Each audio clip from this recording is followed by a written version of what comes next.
Mas vamos já entrar para a palavra. Filemon, para a gente ganhar tempo, né? Filemon fica depois de Tito, primeira carta de Paulo a Timóteo, segunda Timóteo e Tito, Filemon. Quem achar Timóteo, acha Tito, quem achar Tito, acha Filemon, fica na sequência. Então, quando vocês exatamente, antes de Hebreus. Enquanto vocês estão achando, vamos orar já uma vez também para adiantar.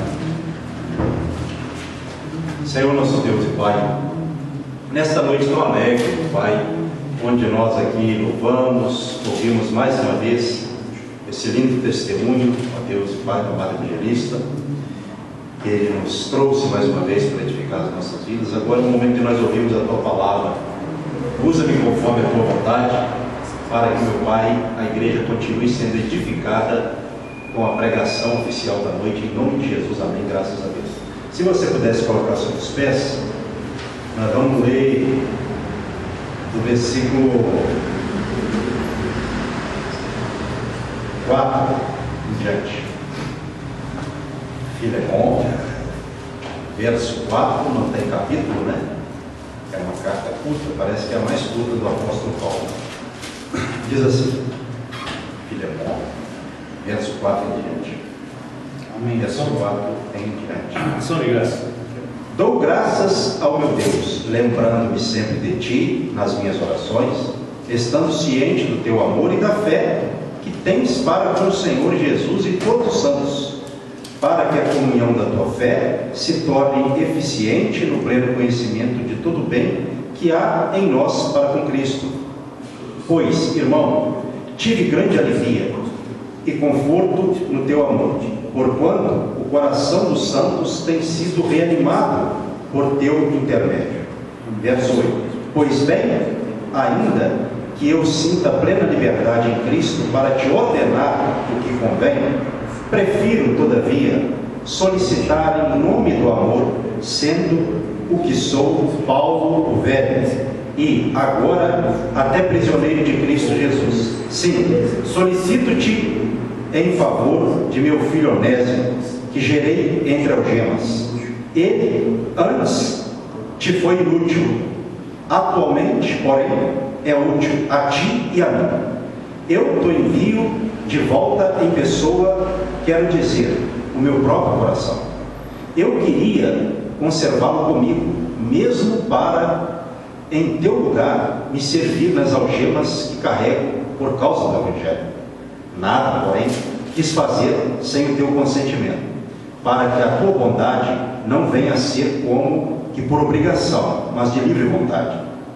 Pois acredito que ele veio a ser afastado de ti temporariamente, a fim de que o recebas para sempre, não como escravo, antes, muito acima de escravo, como irmão caríssimo, especialmente de mim e com maior razão de ti, quer na carne, quer no Senhor. Se, portanto, me consideras companheiro, recebe-o como se fosse a mim mesmo. E, se algum dano te fez, ou se te deve alguma coisa, lança tudo em minha conta. Eu, Paulo, de próprio punho o escrevo. Eu pagarei, para não te alegar que também tu me deves até a ti mesmo. Sim, irmão, que eu receba de ti no Senhor este benefício. Reanima-me o coração em Cristo. Amém. Igreja pode se sentar. Amém. Irmãos, essa carta ela foi enviada de Paulo a Filemon. Por isso que o nome da carta tem o nome de Filemon. E se a gente analisar do verso 1 ao 3, que eu não li por causa do tempo, está escrito assim, ó: Paulo, prisioneiro de Cristo Jesus, e o irmão Timóteo, ao amado Filemon, também nosso colaborador. Então ele era um colaborador, um cooperador, né? Uma pessoa muito importante para o ministério cristão. Verso 2. E a irmã Áfia. Alguns dizem que Áfia talvez fosse a mulher de Filemon. E a Áfia, alguns dizem que talvez fosse filho de Filemon, nosso companheiro de lutas, e a igreja que está em tua casa. mas essas questões são hipotéticas. O que a Bíblia não fala, a gente apresenta uma hipótese, mas a gente não pode afirmar, né? Graça, verso 3, e paz a vós outros da parte de Deus, nosso Pai e do Senhor Jesus Cristo.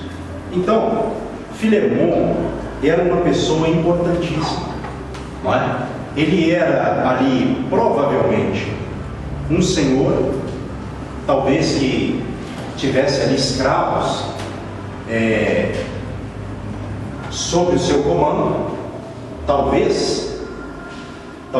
provavelmente, né? Há uma indicação forte de que Onésimo, que encontrou com Paulo, que provavelmente estava preso em Roma, ou em alguma prisão, Cesareia, Éfeso, né? Mas provavelmente em Roma, muitos dizem que Onésimo, com certeza, ele fugiu de Filemon, até porque a carta é no sentido de que Filemon recebesse Onésimo. Então Onésimo, ele por algum motivo, talvez escravo, né? Talvez ele tenha fugido de seu senhor Filemon e se deparou com Paulo. Se Paulo estava em Roma, se deparou com Paulo na prisão de Roma.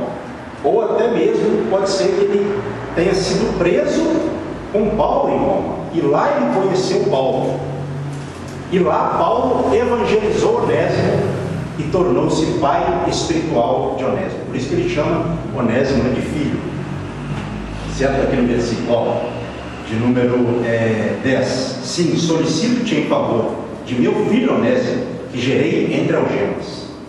Provavelmente ele ganhou Onésimo na prisão, né? Então Filemon, ele era uma pessoa assim importante para a igreja. Tanto é que você observa aqui no versículo 4, dou graças, que nós observamos aqui na leitura, né? Ao meu Deus, lembrando-me sempre de ti nas minhas orações. Quer dizer, ele era uma pessoa produtiva para a obra de Deus. Paulo agradecia a Deus por ele, lembrando-se dele, estando ciente do teu amor e da fé que tens para com o Senhor Jesus Cristo e todos os santos. Era um homem de fé, amava os irmãos, não é? Tinha uma comunhão que era oriunda de sua fé, que era para o progresso ali, do conhecimento, se a gente analisar o versículo de número 6. E o 7 diz: pois, irmão, tive grande alegria, Paulo dizendo, e conforto no teu amor, porquanto o coração dos santos tem sido reanimado por teu intermédio. Quer dizer, o coração dos irmãos tem sido reanimado por você. Ou seja, ele era uma pessoa que motivava os irmãos, ajudava os irmãos. E tem pessoas assim. Olha só o caso de Filemon. Porém, houve um problema entre ele e Onésimo. Mas olha como as coisas de Deus acontecem, né? Paulo preso, Onésimo, um fugitivo de Filemon, se depara com Paulo, e Paulo ganha Onésimo e já prepara a volta de Onésimo para Filemon. Olha como a obra de Deus ela é restauradora. Quantas vezes nós também recebemos algumas pessoas que chegam a uma condição até difícil, né? Como no caso, por exemplo, assemelhando um pouco a de Onésimo, pessoas chegam a nós desesperadas, né? Porque fizeram alguma coisa errada, e aí a gente tem que ali ser usado por Deus para aquela pessoa, para a restauração da vida daquela pessoa. Essa carta aqui, ela é muito forte nesse sentido, não é? Como está no verso 8: pois bem, ainda que eu sinta plena liberdade, olha o que Paulo diz, em Cristo, para te ordenar o que convém, eu poderia te ordenar, eu tenho liberdade para isso, Filemon. Porém, Paulo, olha como ele era esclarecedor, uma pessoa madura, né? Porém, verso 9: prefiro todavia solicitar em nome do amor, verso 9, sendo o que sou Paulo velho, e agora até prisioneiro de Cristo Jesus. Sim, verso 10, solicito-te em favor de meu filho Onésimo, que gerei entre algemas, verso 11, ele antes te foi inútil, atualmente, porém, é útil a ti e a mim. Eu, verso 12, te envio de volta em pessoa, quero dizer, o meu próprio coração. Forte, né? Onésimo, eu poderia te ordenar, mas eu prefiro te pedir em nome do amor. Então Paulo, ele não usava da sua autoridade para impor as pessoas. Aqui a gente vê o que? Discernimento, sabedoria, educação cristã, para convencer as pessoas de uma forma, porque provavelmente Filemão, ele não estava bem com Onésimo. Onésimo falhou com Filemão. Ele foi inútil naquele momento em que houve um problema ali entre ele e Filemão. Ele fugiu sem resolver. Porém, quando ele se deparou com o apóstolo Paulo, ele ouviu a mensagem de Paulo, as instruções de Paulo, aí ele passou, ele que foi inútil noutrora, passou a ser útil a Paulo e também a Filemão. Irmãos, é aquela história. Às vezes chega uma situação na nossa mão quase que já finalizada. Às vezes chega uma situação em nossa mão quase já destruída, acabada. Cabe a nós, cada um, cabe a cada um ter a visão de restauração. Olha só como Paulo, nós não temos o final dessa carta, de que forma Filemão recebeu essa carta. Porém, eu acredito que ele deve ter aceitado a instrução de Paulo. Uma carta dessa aqui, provavelmente, seria como foi e continua sendo uma carta que abre qualquer coração, por causa da educação, do amor, do discernimento. Paulo, ele usou toda a sua sabedoria para quebrantar Filemão, porque Filemão estava, é aquela história, você é um patrão, o funcionário sai te devendo, estou colocando assim, comparação, te devendo, então você fica com aquela pessoa, mesmo sendo um cristão, você vai ficar numa demanda com aquela pessoa. Isso é uma situação que acontece, e a situação precisava ser resolvida, e eu creio que ela foi resolvida, embora a Bíblia ela não fale do desfecho da situação. Eu creio que ela foi resolvida. Dá a entender que sim, porque Paulo usou todo o seu amor, toda a sua autoridade para não impor a Filemão, mas para, vou usar esse termo, abrir o coração de Filemão. Certo? Olha a importância da gente trabalhar restaurando vidas. Onésimo com certeza se abriu para o apóstolo Paulo, contou o que ele fez. A Bíblia aqui não entra em detalhes, mas ele certamente contou o que fez. E às vezes chega alguém que de repente não é uma pessoa ruim, eu creio que Onésimo não era uma pessoa ruim, ele havia falhado, mas ele não era uma pessoa ruim.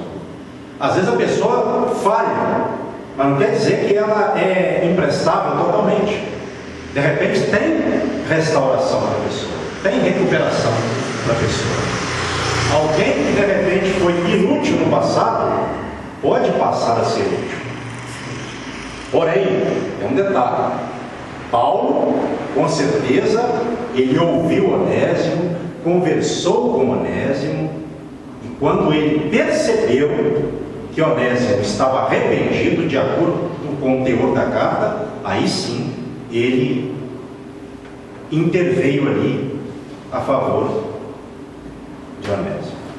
Então não é você interceder por qualquer pessoa. A pessoa chega contando a situação, você de cara acredita e já vai defender a pessoa.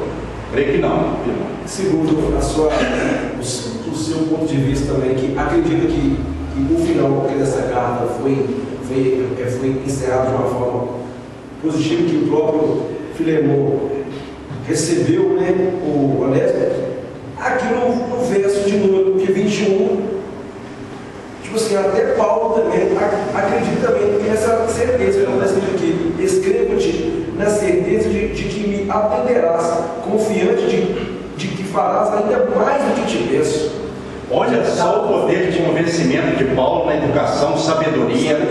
Olha como Paulo foi usado para mudar uma situação que estava até então irreversível.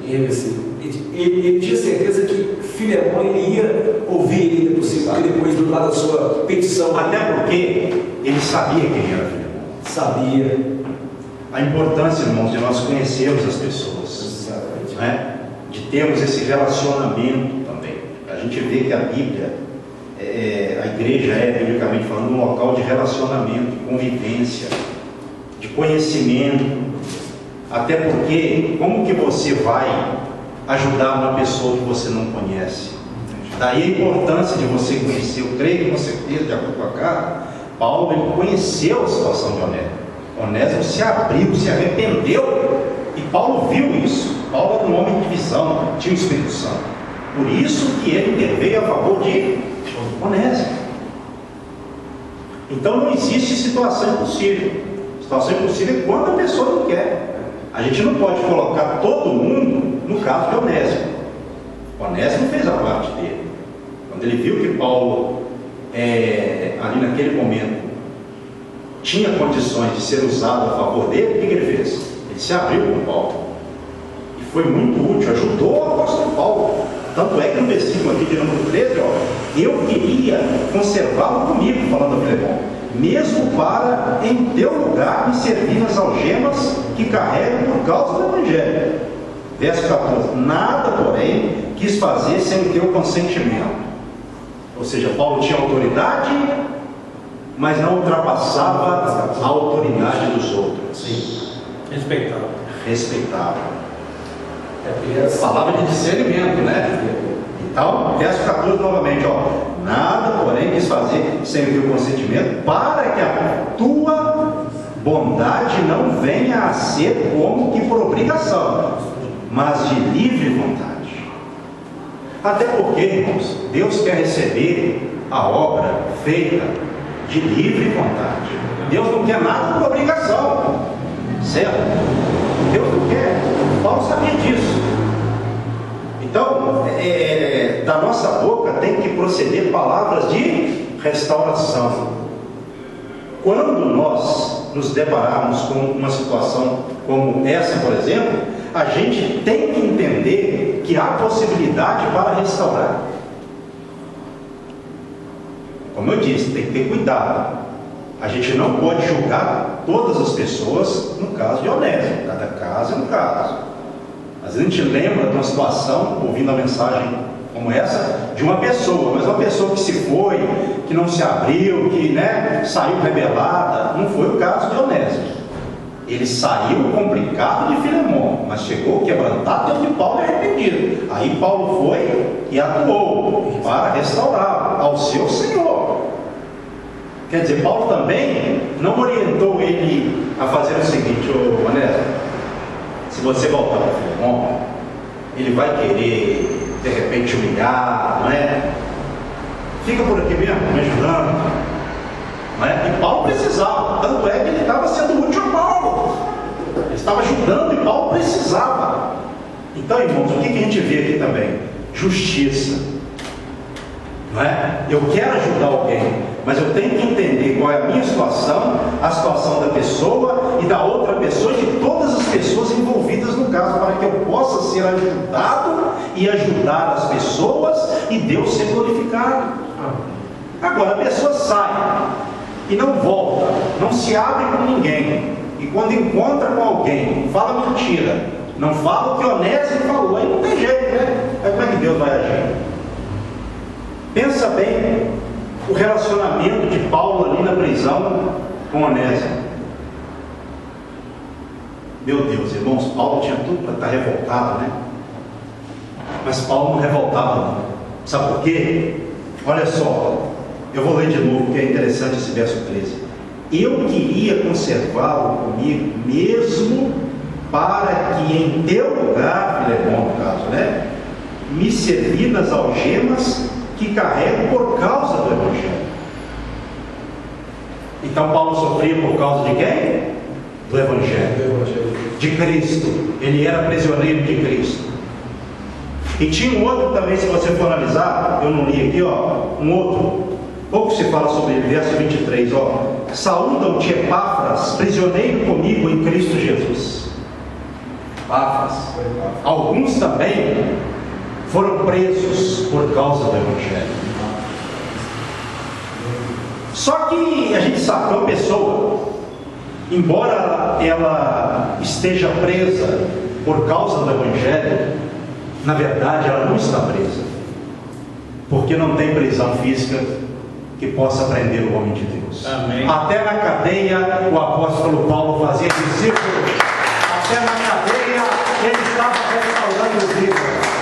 Meus irmãos, até no nosso momento mais difícil, Deus pode nos usar para restaurar vidas, ganhar almas. Amém. Até no momento difícil de oposição, em que as pessoas de repente olhem para nós e pensem assim: ah, aquele está acabado, falta pouco agora ele negar Jesus. Que é o que o diabo quer, né? Imagina o diabo ali tentando Paulo, né, em muitas situações. Na torcida.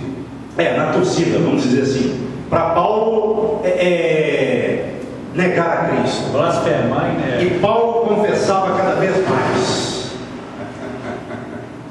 Porque Paulo tinha uma visão, o céu, para onde ele estava caminhando. Amém. E ele não ia parar. É isso que a gente tem que aprender com o ministério de Paulo. Nada pode me parar, porque quem me move é Jesus Cristo. Amém.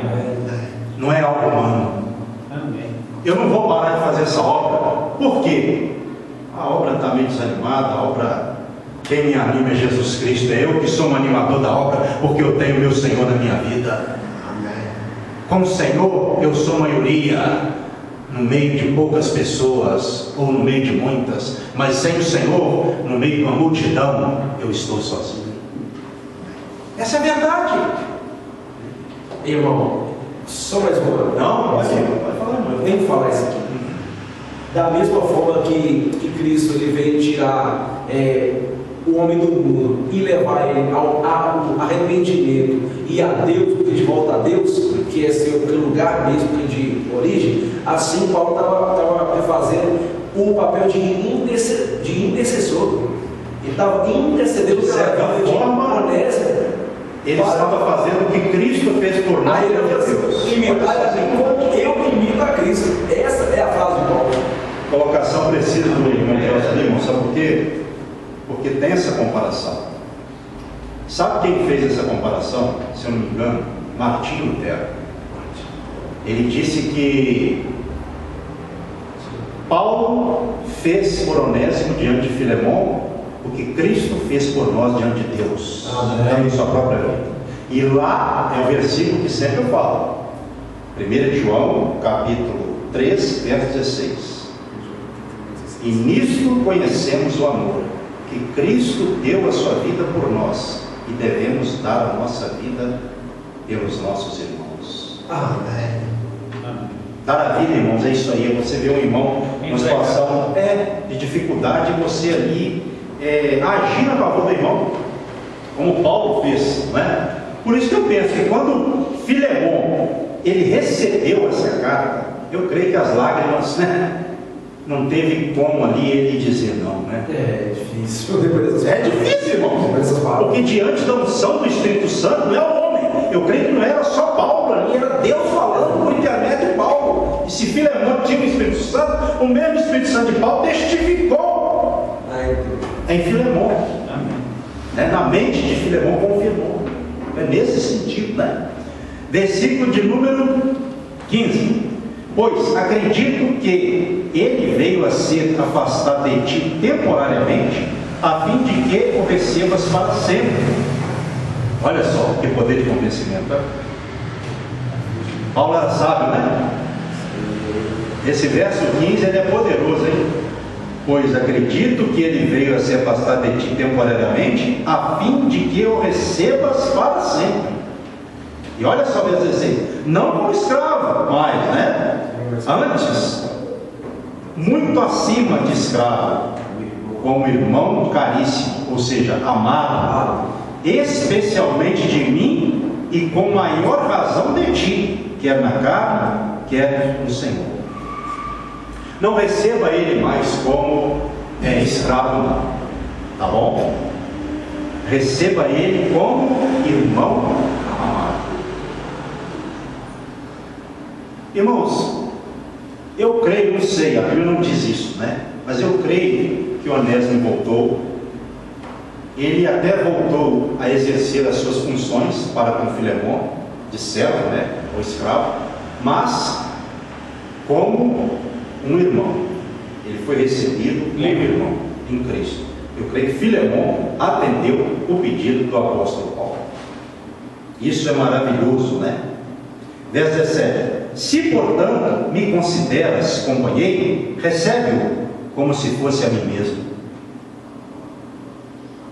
Você vê que, olha só, o versículo 12, quando ele disse assim, eu te envio de volta em pessoa, quero dizer, o meu próprio coração. O verso 17 explica: recebe-o como a mim mesmo. E ele considerava Paulo, né? Então olha só a importância da irmandade cristã, do vínculo que nós temos, da unidade da fé. E ele não reparou, Igualou, ou seja, diante de Deus, né? Nós somos irmãos, nesse sentido também. Versículo 18: e se algum dano te fez, ou se te deve alguma coisa, lança tudo em minha conta. Verso 19: eu, Paulo, de próprio punho o escrevo, eu pagarei, para não te alegar que também tu me deves a ti mesmo.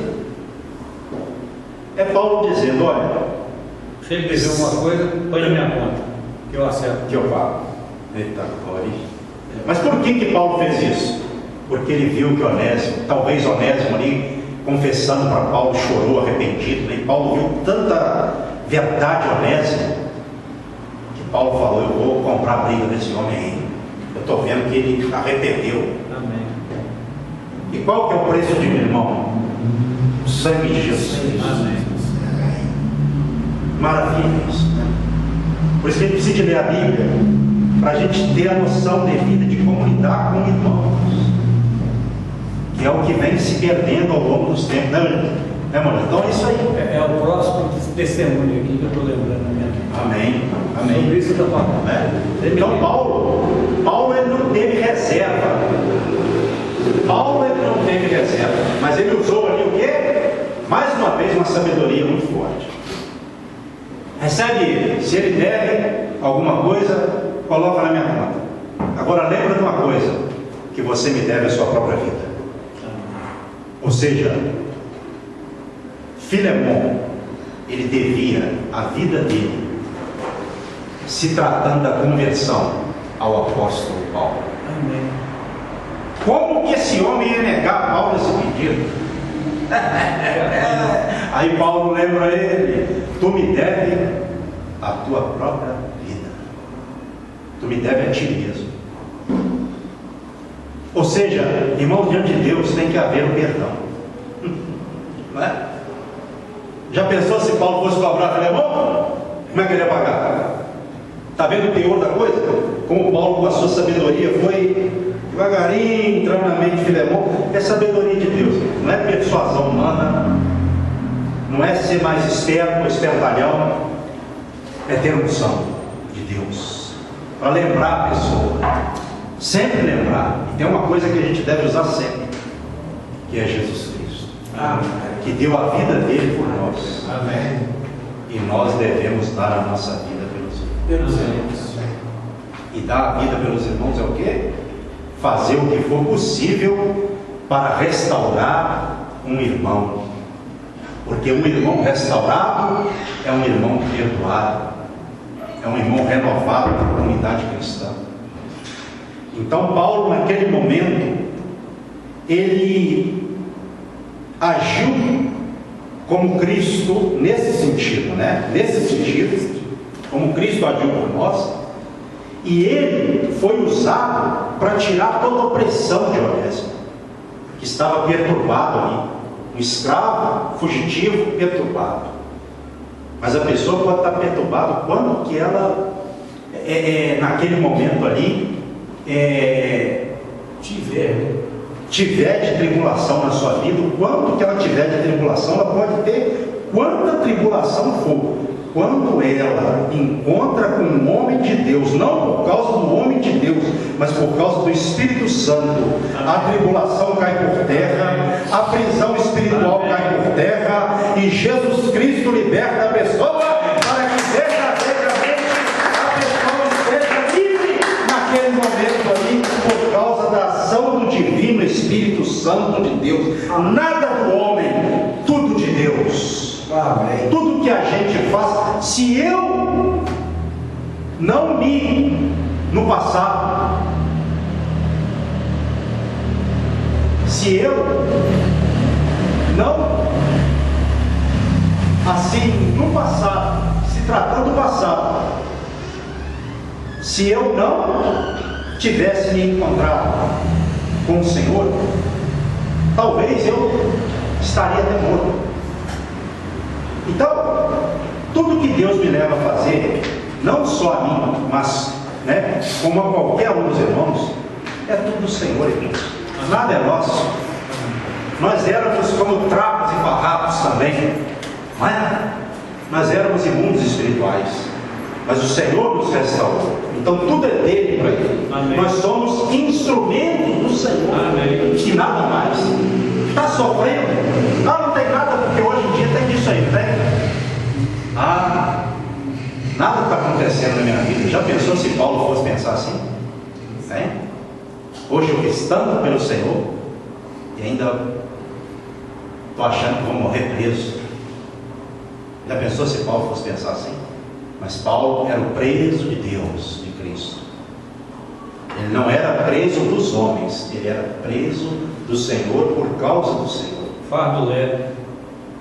E outra coisa, ele estava sempre disposto a desenvolver seu ministério sob perseguição, aflição, e provavelmente ele foi decapitado em Roma, né? A Bíblia não fala, mas reza a tradição que ele foi decapitado. Então tem a ver com a Bíblia, né?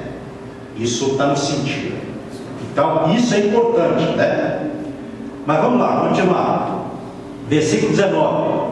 Eu, Paulo, de próprio punho, o escrevo.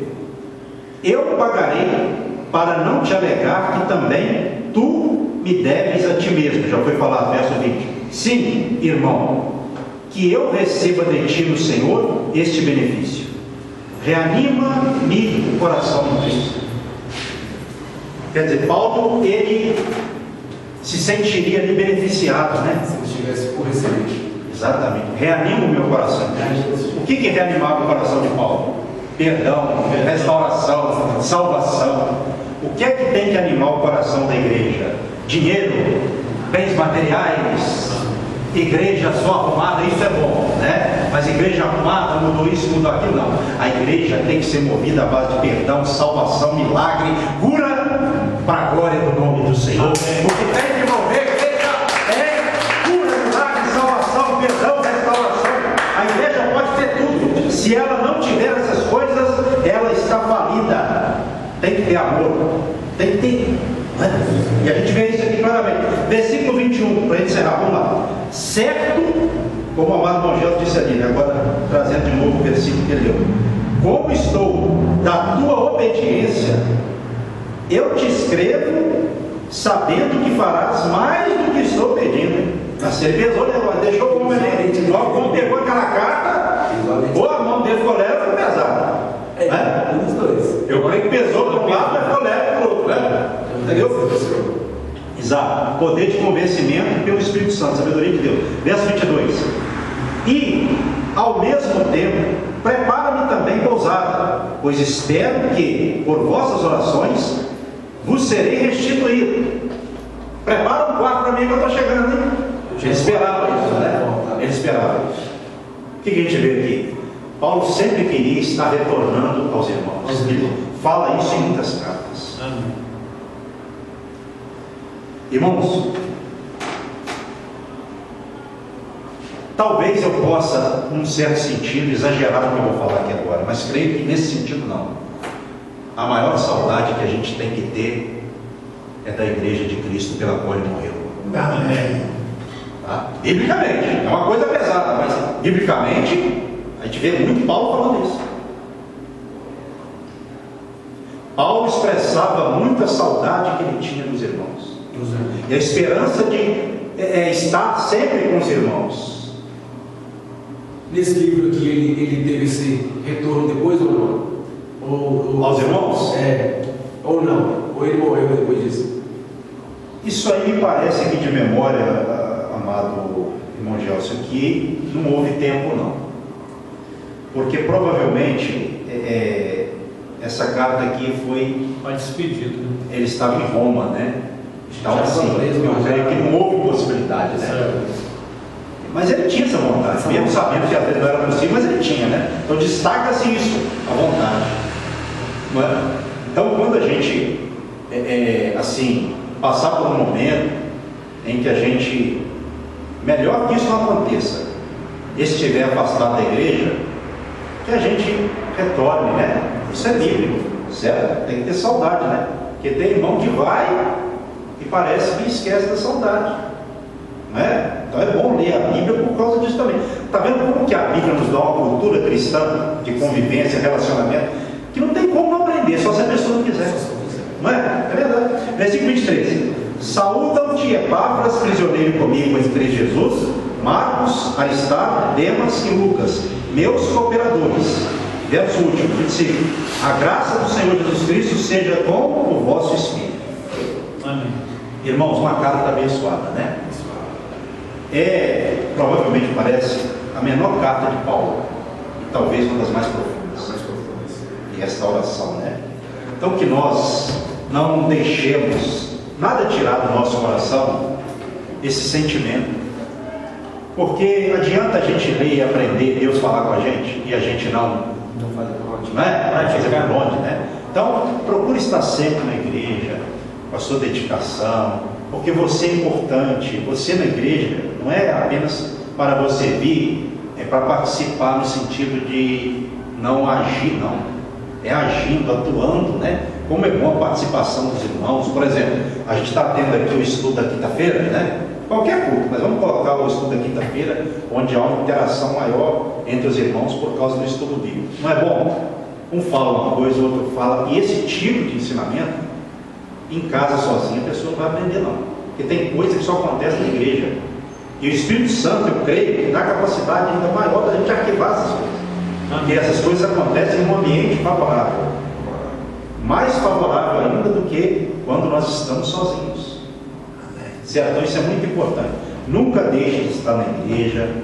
Vocês sabem que a nossa igreja, ela está com esse problema numérico, mas em nome de Jesus, sabe quem vai reverter isso? Em primeiro lugar, o Senhor. Amém. Depois cada um de nós. Amém. Deus usa, né? Olha só o nosso amado irmão Luciano. Quem diria, né? Assim, que o nosso irmão Luciano voltaria, mas ele voltou, né? Ele deixou saudade, pastor, quando ele saiu. Ele deixou alegre quando... Exatamente, porque ele sabe disso. Toda vez que eu encontrar você, né? Então pastor, isso, irmão, sabe o que acontece? Tem dia que a gente lembra, que às vezes a gente até chora, assim, quando o irmão volta, né, sozinho, pensando, ele fica tão alegre, às vezes orando, oh Senhor, que alegria, o irmão voltou, assim como o filho pródigo, né, quando voltou, o pai fez festa e o recebeu. Então, irmãos, tem que haver isso, né, porque na verdade, a gente aprende, a nossa igreja é uma igreja que prioriza o conhecimento, é lógico, faz parte da sabedoria, conhecer a palavra, mas se essas coisas, elas não estiverem apontando para esse amor relacionamental, infelizmente vai lá. Aí nós vamos cair lá na primeira carta de Paulo aos Coríntios, capítulo 13. Nós podemos ter tudo, se nós não tivermos amor, de nada vai valer. Temos que ter cuidado para que tudo que a gente assim estiver fazendo, tem que ter cuidado para que as coisas que a gente estiver fazendo não sejam coisas que não apontam para a edificação irmanal. Quando você faz assim, Deus se alegra muito. E você vai produzir cada vez mais, porque Deus quer isso. E onde nós descobrimos isso? Na palavra de Deus. Não é revelação de ninguém, não é revelação minha. Eu estou seguro que eu estou falando, que porque eu não parto da minha revelação, parto da revelação de Deus. Amém. É por isso que eu tenho segurança no que eu estou falando, entendeu? Nesse sentido, quando é a palavra, nós sabemos, nós temos aprendido que a vontade de Deus é que os irmãos sempre estejam unidos o máximo possível. Sabe por quê também? Qual que é a igreja que vai subir? Que vai ser a igreja celestial. Aqui permanecer na palavra. Exatamente. Então a gente tem que investir nesse projeto da terra. Se coloca sobre os seus pés, amém? Faça assim com as mãos em forma de receber. Pai, a todos os presentes e ausentes, eu abençoo com a graça do Filho e com a suave doce consolação do Espírito Santo. Dê a todos um final de domingo consolado, encorajado, animado, para que assim nós terminemos a semana e comecemos a semana prática amanhã, meu Pai, no encorajamento, nesse ânimo ali, meu Pai, que haveria no coração do apóstolo Paulo, caso Filemon fizesse o que ele pediu, e eu creio que ele fez. Que haja esse ânimo em nosso coração, meu Pai, essa interação, essa comunhão. Assim eu oro e os abençoo. Em nome de Jesus, amém. E que as palmas louvem a Deus, amém. Vamos embora, nós já vai de Cristo, ali vamos lá, para terminarmos o culto em comunhão. Deus abençoe com tudo.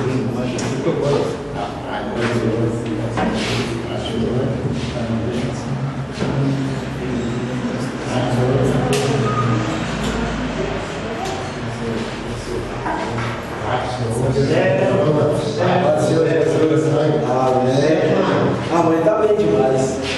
A mãe está bem demais.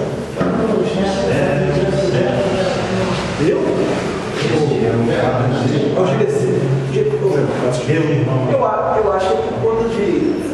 Não sei, eu não sei não. É porque igual eu já tentei falar com ele. Irmãos, a esposa estava meio assim hoje, os problemas que ela dá satisfação específica. Mas isso aí tá todo mundo bem. O senhor também eu acho que tá. Visivelmente também.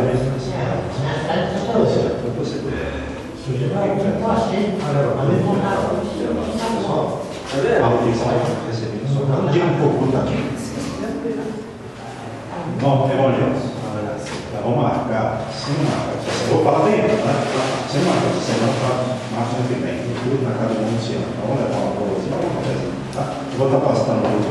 Aí fica aqui a bolo, vai para a bolo, o café para ele pedir o café. Café, você não vai tomar café? Possível, já para levar a boca com o meu também é essa.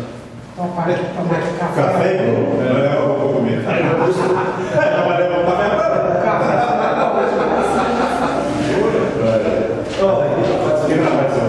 Essa é bem direito.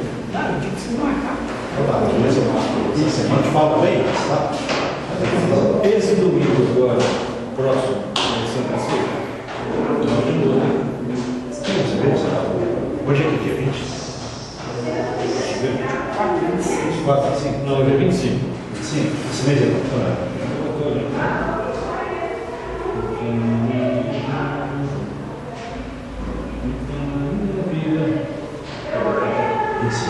ó, então esse mês é quanto?